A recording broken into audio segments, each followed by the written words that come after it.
उत्तराखंड के माणा गांव जहां प्रधानमंत्री मोदी पहुंचे हुए हैं, 3400 करोड़ की योजनाओं का शिलान्यास किया। क्या कुछ कह रहे हैं, सुनिए जरा। पिछली बार जब आया था तो कुछ शब्द मेरे मुंह से निकले थे। वो शब्द मेरे नहीं थे।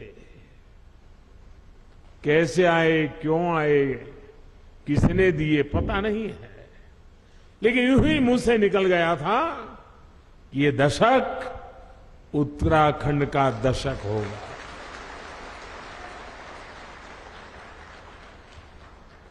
और मुझे पक्का विश्वास है इन शब्दों पर बाबा के, बद्री विशाल के, मां गंगा के निरंतर आशीर्वाद की शक्ति बने रहेगी, ये मेरा अंतर्मन कहता है। ये मेरा सौभाग्य है आज मैं आपके बीच इन नई परियोजनाओं के साथ फिर उसी संकल्प को दोहराने आया हूं। और मेरा सौभाग्य है कि आज मुझे आप सभी के दर्शन करने का मौका मिला है।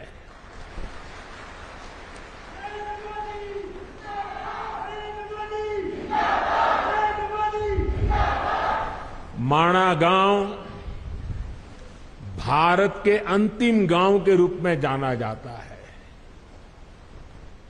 लेकिन जैसे हमारे मुख्यमंत्री जी ने इच्छा प्रकट की, अब तो मेरे लिए भी सीमा पर बसा हर गांव देश का पहला गांव ही है।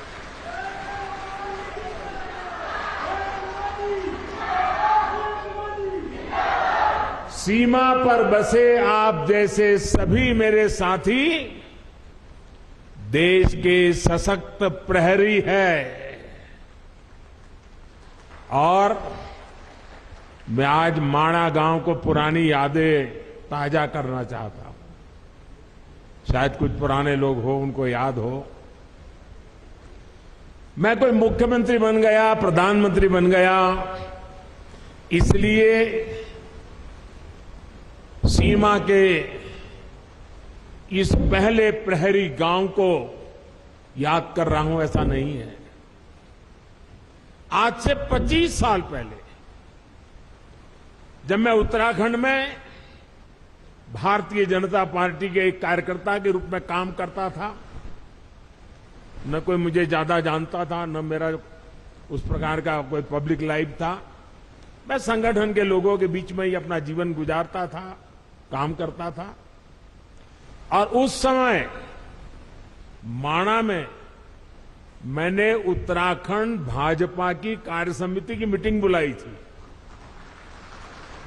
तो मेरे उत्तराखंड के सारे कार्यकर्ता मेरे से बहुत उस समय नाराज थे, प्रश्न पूछते थे, साहब इतना दूर कितनी मेहनत से जाना पड़ेगा, कितना समय जाएगा। मैंने कहा, भाई जिस दिन उत्तराखंड बीजेपी के दिल में माणा का महत्व पक्का हो जाएगा ना, उत्तराखंड की जनता के दिल में भाजपा के लिए महत्व बन जाएगा। और उसी का परिणाम है माणा गांव की मिट्टी की ताकत है। ये माणा गांव के मेरे भाइयों बहनों का आदेश है, आशीर्वाद है कि आज लगातार आपके आशीर्वाद बने रहते हैं। और मैं तो उत्तराखंड में नई सरकार बनने के बाद सार्वजनिक कार्यक्रम में पहली बार बोल रहा हूं। तो मैं आज जब यहां आया हूं और माणा की धरती से मैं पूरे उत्तराखंड के भाई बहनों को, हम सबको दोबारा सेवा करने का मौका दिया है, इसलिए हृदय से आभार व्यक्त करता हूं। साथियों, 21वीं सदी के विकसित भारत के निर्माण के दो प्रमुख स्तंभ है। पहला, अपनी विरासत पर गर्व, और दूसरा, विकास के लिए हर संभव प्रयास। आज उत्तराखंड इन दोनों ही स्तंभों को मजबूत कर रहा है। आज सुबह मैंने बाबा केदार की और बाद में बद्रीनाथ विशाल के चरणों में जाके प्रार्थना की और साथ साथ, क्योंकि परमात्मा ने मुझे जो काम दिया है वो भी मुझे करना होता है, और मेरे लिए तो देश के 130 करोड़ की जनता वो भी परमात्मा का रूप है, और इसलिए मैंने विकास कार्यों की भी समीक्षा की। और अब आपके बीच आकर मुझे 2 रोपवे प्रोजेक्ट के शिलान्यास का सौभाग्य मिला है। इससे केदारनाथ जी और गुरुद्वारा हेमकुंड साहब के दर्शन करना और आसान हो जाएगा। गुरु ग्रंथ साहब की हम पर कृपा बनी रहे, सभी पूज्य गुरुओं पे हम पर कृपा बनी रहे कि ऐसा पवित्र कार्य करने का गुरुओं के आशीर्वाद से हमें अवसर मिला है। बाबा केदार के आशीर्वाद बने रहे। और आप कल्पना कर सकते हैं, ये रोपवे ने खंभे, तार, अंदर बैठने के लिए कार, इतना मात्र नहीं है। ये रोपवे तेज गति से आपको। केदारनाथ और बद्रीनाथ में पूजा अर्चना के बाद प्रधानमंत्री नरेंद्र मोदी माणा गांव पहुंचे और पीएम मोदी एक जनसभा को फिलहाल संबोधित कर रहे हैं। यहां से बड़ा संदेश उनके द्वारा दिया जा रहा है, तो वहीं भव्य तस्वीरें भी आप तक पहुंचाते हैं कि कितना भव्य ये आयोजन, क्योंकि हमने वो तस्वीरें भी आप तक पहुंचाई जब प्रधानमंत्री केदारनाथ पहुंचे, फिर बद्रीनाथ पहुंचे, उसके बाद अब जनसभा को वो संबोधित कर रहे हैं। उसमें 5% अगर 100 रुपया खर्चा करते हो तो 5 रुपया उस इलाके में जो कुछ भी स्थानीय उत्पाद है, स्थानीय लोग जो बनाते हैं, आप उसको जरूर खरीदिए। आपके घर में है तो दूसरा लेके जाइए, किसी को भेंट दे दीजिए, लेकिन वहां से जरूर लेके जाइए।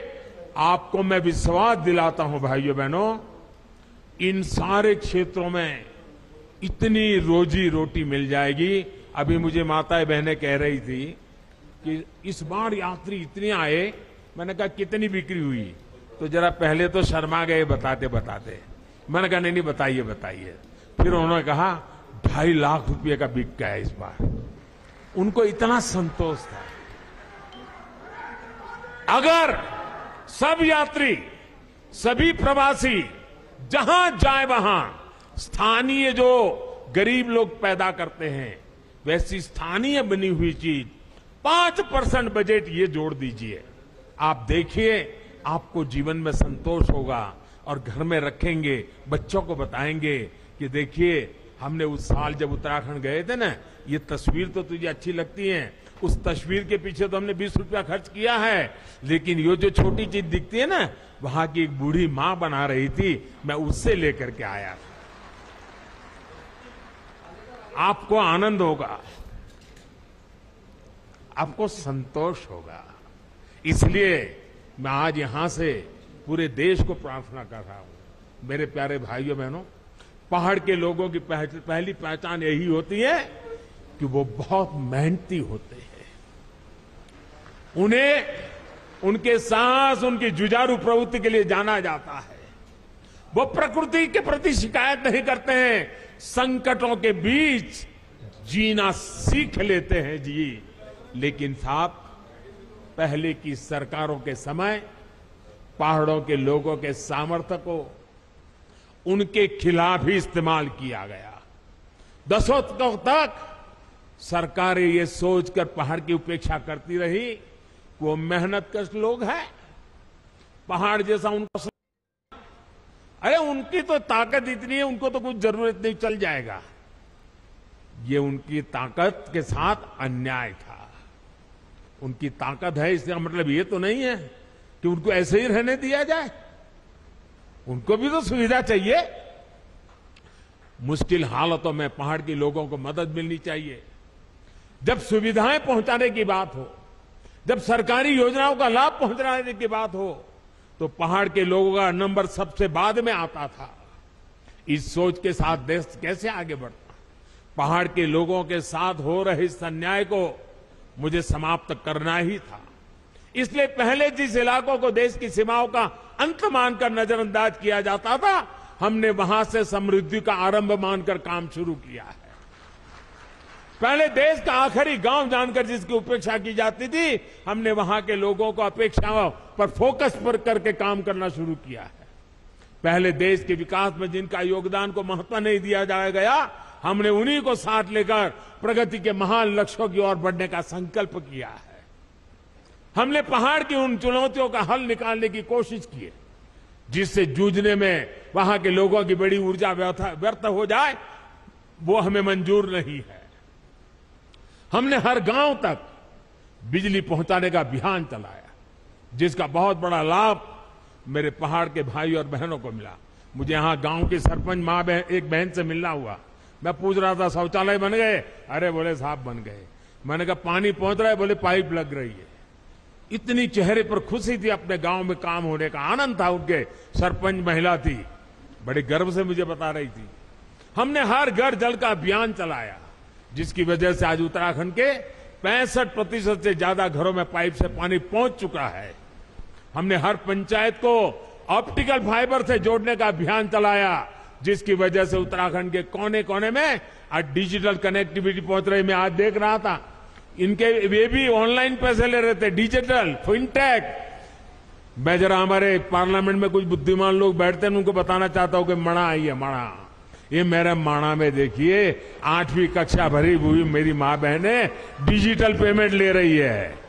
पेटीएम ऐसा लिखा हुआ है, क्यूआर कोड लगाया है अपने माल के सामने। ये ताकत मेरे देश की मुझे माणा गांव के लोगों के पास देख करके और गर्व हो रहा है। हमने गांवों में हेल्थ और वेलनेस सेंटर खोलने का अभियान चलाया, जिसकी वजह से आज गांव के पास चिकित्सा की सुविधा पहुंच रही है। इन अभियानों का बहुत बड़ा लाभ हमारी माताओं, बहनों, बेटियों को हुआ है। एक संवेदनशील सरकार, गरीबों का दुख दर्द समझने वाली सरकार कैसे काम करती है, यह आज देश के हर कोने में लोग अनुभव कर रहे हैं। कोरोना के इस काल में वैक्सीन लगवाने की बारी आई। अगर पहले की सरकारें होती तो शायद अभी तक वैक्सीन यहां तक ना आता, लेकिन ये मोदी है।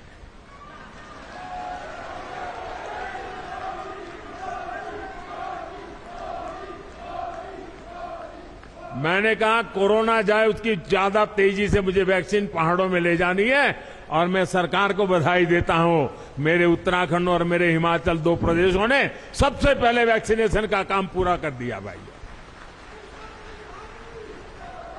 इस वैश्विक महामारी में लोगों को भूखमरी का शिकार ना होना पड़े, बच्चों को कुपोषण का शिकार ना होना पड़े, इसके लिए हमने प्रधानमंत्री गरीब कल्याण अन्न योजना शुरू की। इस योजना की वजह से उत्तराखंड के भी लाखों लोगों को मुफ्त अनाज मिला, और हमने पक्का किया किसी गरीब के घर में भी कोई दिन ऐसा नहीं होना चाहिए जब घर में चूल्हा न जला हो, रोटी न पकी हो, कोई बच्चा भूखा सोया हो। वो दिन मैं देखना नहीं चाहता था, और हम सफलतापूर्वक कर पाए भाइयों बहनों। कुछ समय पहले ही हमारी सरकार ने उस अवधि को और 3 महीना बढ़ा दिया है, ताकि इस त्योहारों के दिनों में हमारे गरीब परिवारों को दिक्कत न हो। डबल इंजन की सरकार के प्रयासों से अब उत्तराखंड में विकास कार्यों में फिर तेजी आ रही है। जो लोग घर से पलायन करके चले गए थे, अब अपने पुराने घरों में लौटने लगे हैं। होम स्टे, गेस्ट हाउस, ढाबों, छोटी छोटी दुकानों में अब रौनक बढ़ने लगी है। इन सुविधाओं से उत्तराखंड में पर्यटन का हो रहा है विस्तार, यहां के विकास को भी गति देने वाला है। मुझे खुशी है कि डबल इंजन की सरकार यहां के युवाओं को होम स्टे की सुविधा बढ़ाने के लिए, युवाओं के स्किल डेवलपमेंट के लिए निरंतर आर्थिक मदद दे रही है। सीमावर्ती क्षेत्रों से युवाओं को एनसीसी से जोड़ने का अभियान भी यहां के युवाओं के उज्जवल भविष्य के लिए तैयार हो रहा है। देश में सीमावर्ती क्षेत्र में जो अच्छी स्कूल होगी, अब एनसीसी हम वहां चलाएंगे। अहमदाबाद, मुंबई, चेन्नई, वहां एनसीसी 75 साल चली, अब एनसीसी चलेगी इन गांवों में। मेरे गांव के बच्चों को मिलेगा लाभ।